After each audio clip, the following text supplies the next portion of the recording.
everybody, this is Anne. Welcome back to Painting Big. Today we are going to be putting in the last, I swear this time, it will be the last video of our Fundamentals of Miniature Painting series. This is on priming. Alright, let's get to it. Alright. So, hey, brush on primer. I was a little faded. You can tell how old this bottle is. So, primer is what you put on your models when they are metal, resin, 3D print. Most people do Cyocast, all those things, styrene. Primer is what you put on to make sure the paint sticks. Some of the Bones models from Reaper I find don't need primer. They just need washing and I can paint them and the paint sticks just fine. However, in most mediums, for most materials, you are going to want to prime.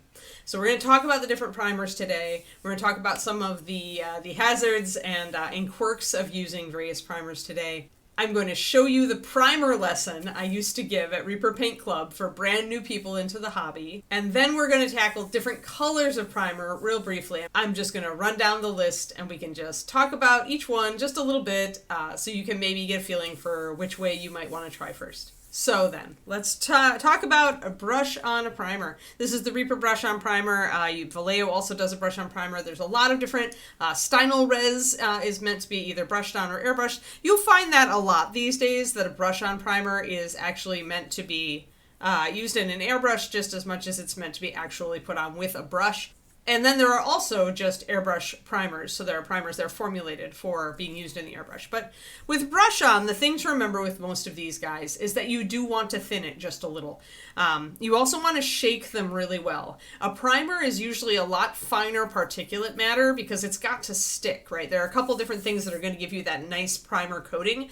There are chemicals in primers that are not in paint that essentially give better adhesion to the surface. In the case of primers meant to be used on metal, they're meant to micro etch the surface of that metal so the primer can dig its little claws in and hold onto the metal surface better than paint actually could.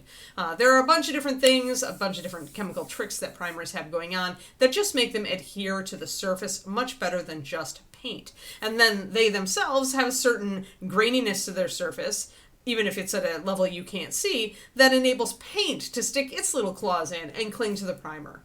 But the thing about brush-on primers is, with that fine particulate they've got going on, shake the devil out of them. Seriously.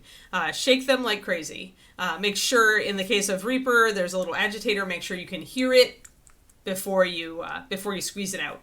And once you do squeeze it on your palette, thin it just a little. As I was saying, I use, honestly, by just a little, I use 5 drops of primer and 1 drop of water. Mix that up and it smooths out the primer a little bit. The danger with brush on is that if you put it on too thick, you really can glob up detail. You can fill in detail inadvertently. Primers are generally very good at filling in fine detail, which means you have to kind of watch it when you're using them on miniatures that have a lot of super fine stuff going on. If you're using them on a bigger, simpler model, say Mr. Orc here, not so much, right? Because there's not many fine details there. But even so, if you put it on super thick over that chainmail, yeah, it'll fill in some of those details. So be careful when you're using brush on primer. Make sure you thin it a bit. It generally won't give you as even of a coat as spray primers will, pretty evidently, because you're going to be brushing it. You can do 2 thin coats, just like we advise you do for base coats in general on miniatures, and that works just great. That's if I have to use brush on, that's usually what I'll do. A kind of a side note about another reason you might want to use brush on primer. This isn't a popular technique so much anymore because we're going away a bit from metal models. But if you are working with metal, especially an armored figure, there's a great trick you can do where you can use oil paint to actually shade the metal of the figure, burnish it, and make it look like it's real, right? Because you're using the actual metal of the figure to do the metallics on the figure. In that case, if you're going to do that, obviously you want primer on the other surfaces, but you don't want any on the metal. And this is where brush on is really useful. I did this on a Viking. Sadly, I don't have a picture of it here for you. I did this on a Viking warrior I painted for my ex, and then we entered into the MMSI miniature painting competition. And it really gives you a super nice effect with the metal because it's real. It's real metal. It's actually on the figure. So you could look up that, probably a guide to that online. It's not really the subject of this tutorial, but it is a reason why you might want to use brush on primer primer, because then you will be brushing everything else. If you want to use that technique and not use brush on primer, you'd have to use, say, silly putty, sticky tack, masking fluid to mask off the areas of the figure that you didn't want to hit with your regular primer.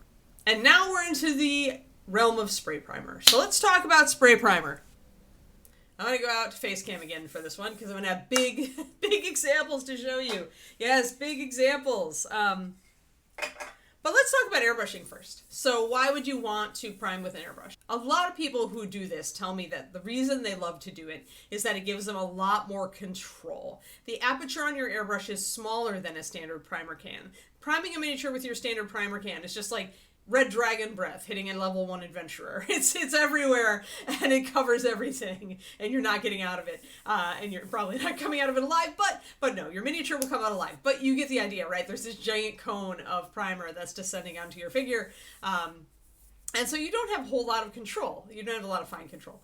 Whereas if you put your primer in an airbrush, you've got that little aperture, you've got a trigger that controls how much spray you're putting out, and you know how you also can control your pressure. You can essentially dial it in and do a really nice job of priming. So if you're looking to learn how to use an airbrush, starting by priming your figures is actually a great way to do that. It's low stress, you know, you're going to be experimenting a little bit. If you put it on a little heavy, oh well, you know, but there's no colors to mess with, right? So you can just get used to what you need to do to get an even layer, which is excellent practice. And it's good practice on like just hitting the various types, turning, working with your trigger mechanism, whether it's a pullback or a trigger, depending if you have a Grex or if you have something else. So yeah, priming with your airbrush, definitely a thing, definitely very popular to do.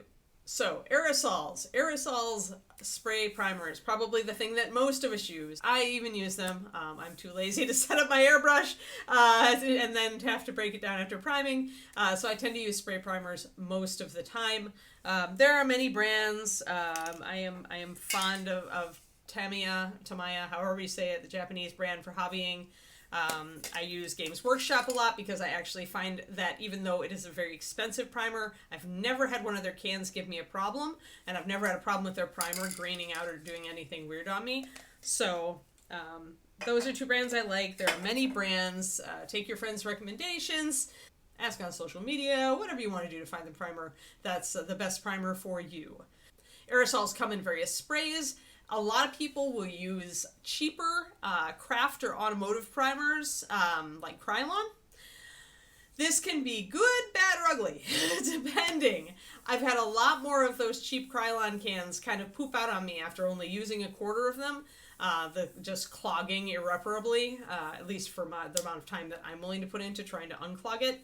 I also find that they tend to be much heavier, especially the automotive primers. The advantage is the Krylon sandable primers can be a good option. They're usually a little bit thinner. They're usually not as heavy, but be very careful because with those primers, it really is easy to spray just a little bit long and lose some detail. So otherwise, you've got the ones that are produced specifically for miniatures, which are generally good products, but you know what? There's a wide range as far as how they act and how reliable they are and how responsive they are to things like environment. Temperature and humidity make a difference with aerosol primers. You may discover that after spraying on a very humid day or a very cold day that your primer is powdery or that it's kind of has a texture to it. And then when you add paint to that, when you put paint on that, it looks like it absorbs into the primer. That's how you know that you do not have a good cure. Your primer has essentially bummed out on you. They are sensitive. The aerosols are sensitive to high humidity. Rainy days are not days to prime unless you're doing it in a climate-controlled area like your garage, where maybe it's a little bit lower humidity and there's not water falling directly from the air. But you also don't want to do it on very, very cold days. That's where I found primers would just turn to powder instantly on hitting those below freezing temperatures. One thing that I've had happen to me once is make sure that your primer and your miniature, at least, are the same temperature as each other. If you have a primer that's been out in the cold, or you've had a miniature that's been sitting out in a very cold spot and your primer's been indoors, sometimes you'll have a slight reaction just as the primer hits the cold surface of the miniature, or the cold primer hits the warm surface.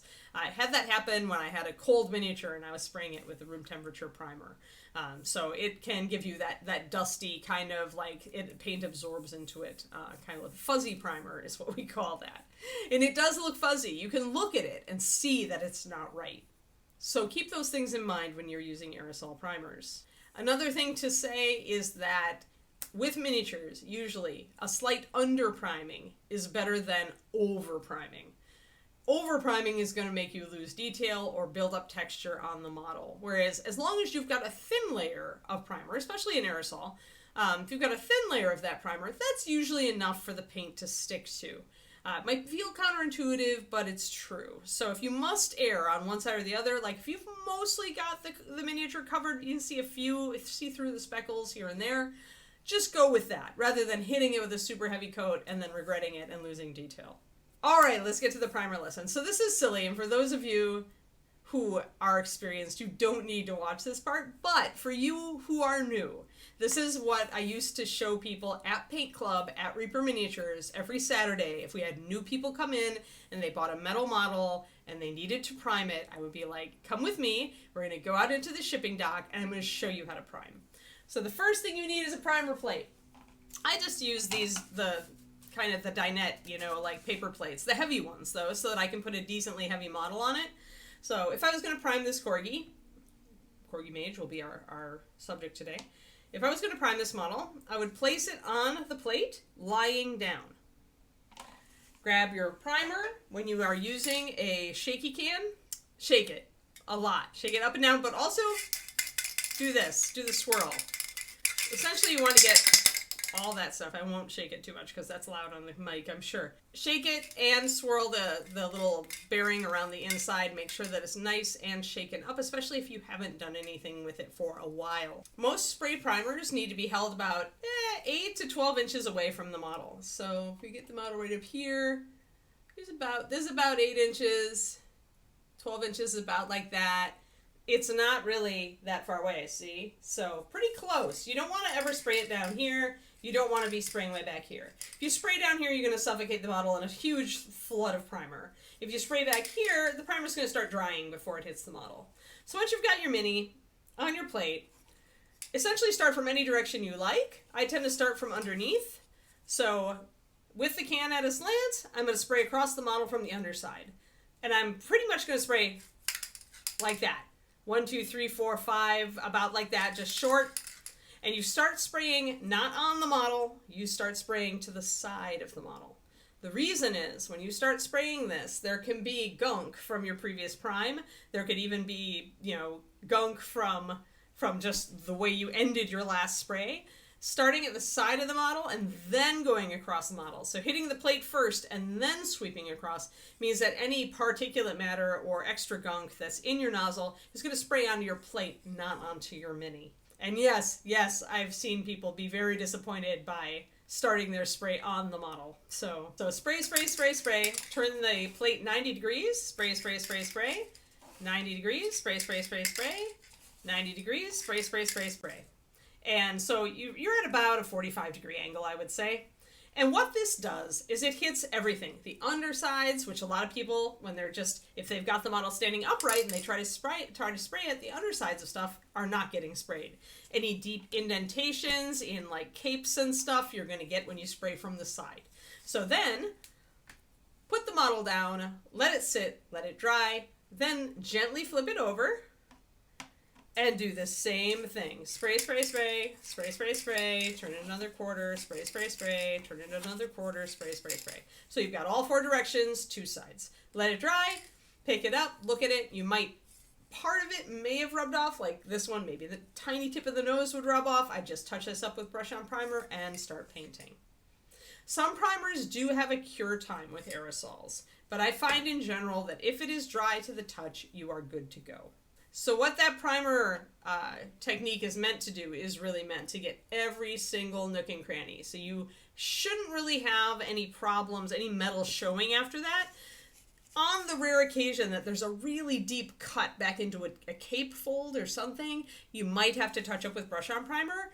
But that's not really a big deal, because if it's back in the fold there, you're never going to be handling that. So you really don't need the strength of primer. You probably honestly could paint right over it and you'd be fine. Okay, let's talk about different colors of primer really quick. Man, I keep wanting to make these videos short, and I've just given up.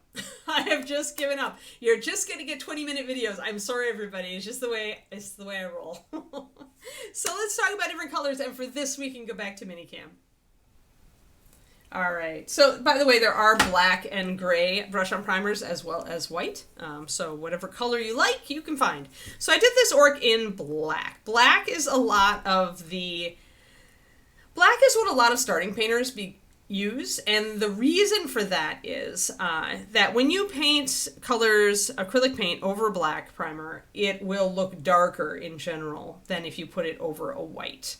Makes sense, right? It's like using paint over like black paper and trying to put crayons over black paper instead of over white paper, right? They're going to be dark. And the reason this works for a lot of beginning painters is that what that means is that your first layer of paint, which is really dark, it's going to create almost a natural shadow, right? If you put a medium red over black primer, it will look like a darker red. Then when you go to put a highlight on that, say you put an extra coat on areas that are sticking out, all of that original coat is still going to look darker even though it's the same color. You have to build up several layers of that color to build it back to that brighter red. So when you're a new person, this can help you just by making automatic shadows. If you put like your base colors on and then you go back with those colors and you just put them on the areas that are sticking out and you leave your base colors in the cracks, it creates natural shadows. So it's a very easy way to start seeing some depth in your figures. Downside of this is that it's really hard to get light and bright colors on them. I originally primed this orc black because I was going to do metallics on him. I ended up doing non-metallic metals using him as an NMM demo. But I had to work in order to get these colors up to this level of shininess. Like there were at least 2 or 3 layers of gray that went down before I started to build up my light grays and whites. So it is a lot harder to push light colors onto a black prime model. The way to do it, if you're going to do it, is to underpaint those areas with white or light gray. Something that's really high coverage that's going to cover over the black fast and get a light color down so that you can put a different color over the top. So if you wanted a bright red, paint that cloth white and then cover over the top of it with that brighter red and you'll get a very, very bright red indeed. Other thing that black or dark primers are good for are metallics. You always want to put a dark base coat down under metallics. It makes them look shinier, which is why I primed this the way I did, is because I was planning to do metallics. So that's something, it'll essentially take that step. You won't have to do that step extra. It'll just be there with your primer. You can just paint. Second, white primer, or I often paint over unprimed Cyocast, so light gray is another color that you'll see me use. And Reaper has a great primer for that reason. I actually like doing gray on things. Now, white is going to make your model colors look just as bright as you might want them. You aren't going to have to struggle to paint colors like red and yellow and orange over the top of this. It's going to be great. It's going to be fine. Those colors are going to look just as bright as they look on your palette. The thing about painting over white or light gray, though, is that you must do your own shading. So you usually want to do a wash, for example. Honestly, trying to paint a base color over a black primed miniature, it usually doesn't need a wash, and if you do put a wash on it, it looks like you didn't really do anything because you're starting so dark. But because your colors will look slightly lighter over white, unless you really put a few coats of a darker color on, like I did with this dark green, you usually will get a good effect from doing washes. However, downside is when you block in paint colors on this, it really is blocking in, and so you do need to shade somehow. Whether you do wash or whether you do layering, you do need to add your own shading. It's not going to do it for you. Now, if you're looking at becoming a really good mini painter, you're going to want to learn to do that anyway. So in general, I find working over black primer can be a little faster depending on what you're trying to do. However, that's not as fast as everybody's new favorite, Zenith primer. Alright, this guy was Zenith until I started using him for paint demos, but you can still see what I'm talking about. So essentially this model was primed black. And then I took a spray from above of white and I sprayed it onto him. So let's get a little closer. You essentially spray from above usually because you're trying to say the light is coming from above. It makes a more natural appearance. And you can see the speckled primer. You can see though that it left all of these black lines between these scales. That's the primer, leaving that there. The shadow here is primer. It's all primer doing this. So it's fast. It also has a great way of telling you where to apply your highlights and shadows. When I was doing this front loincloth, I was using that as a map. You can see it a little bit more back here. Often on big rounded folds, you won't see as much drama, but like on underhangs like this, where the top of the hood and the capelet are over the top of this cape, you can see there is a big cast shadow there. So what that's telling you is put your shadows there. So this can be great, and a lot of people do this under things like even GW contrast paint, because it gives you that extra support of light and dark and controlling where those shadows are. But if you're not using something like contrast paint, honestly just use like washes or heavy washes over the top of this sort of thing. The thinner paint you use, the more you're going to preserve where those shadows and highlights are, then you can go in and kind of double down on what you see. When you start using thick paint over Zenith, you essentially wipe out the benefit of Zenith, unless you take pictures beforehand to remind yourself of where the shadows and highlights were. Because if you put thick paint over this, it will eventually wipe out any difference in the primers. And that holds true for any of these other primer colors. Black, gray, white, Zenith.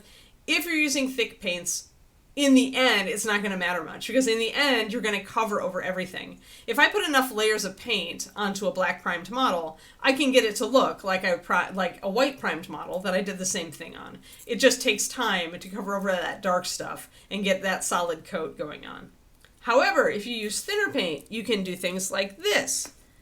Owlbear was Zenith primed.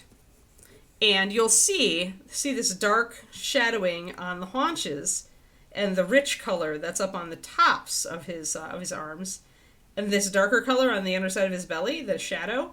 Guess what? I didn't actually paint that on. This is all the Zenith Prime. So he was black underneath and he was white on the top. And when I applied this rich leather color over the top of him, I thinned it a bit. And because I thinned it a little, it let that primer show through and naturally created shadows and highlights for the owlbear.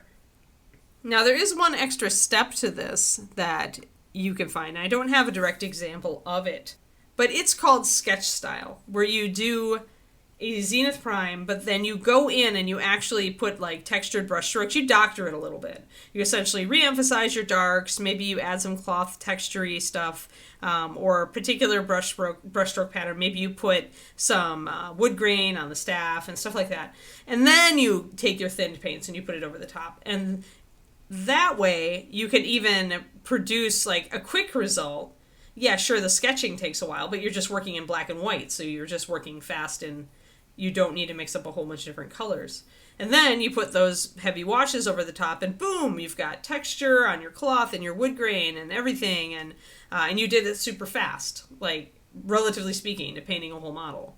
So sketch style is kind of an evolution beyond Zenith priming, where you go on and you actually lay down underpainting underneath on your priming, and then you put your base coats over the top of that and keep them thinned so that your results show through.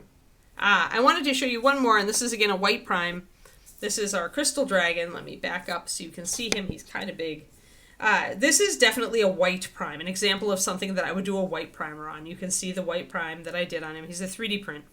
And the reason that I would do a white prime on this model is that I knew I wanted this light, clear aqua color on him. Notice that he really doesn't have any really dark areas on him at this time. There's like, I'll darken down my shadows at some point, but right now, he's got all these beautiful translucent aquas and blues and a little bit of purple and some kind of teal color. I wouldn't have been able to do this on a black primer. I would have had to fight it. Essentially, I would have ended up just underpainting the whole dragon in like a really pale aqua to get over the black primer. I probably would have had to put 3 coats on to cover the black primer, and then would have had to do all this work on top of it. So when you're working on a model that you want to have really bright, like light colors on, and you want the colors to stay intense like this, white primer is your answer, even though it's a little extra work with your shading.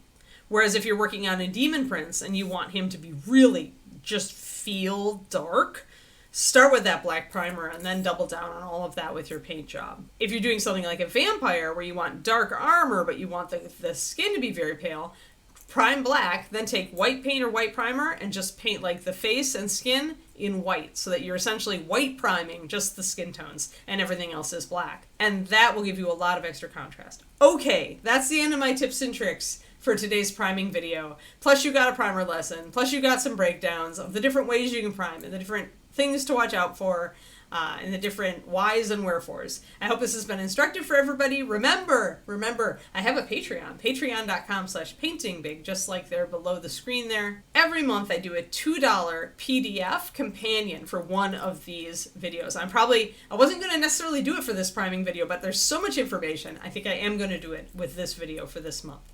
So $2 tier gets you the PDF. If you want to sign up for free, you'll get to see all of these videos at least a week before I post them public to YouTube.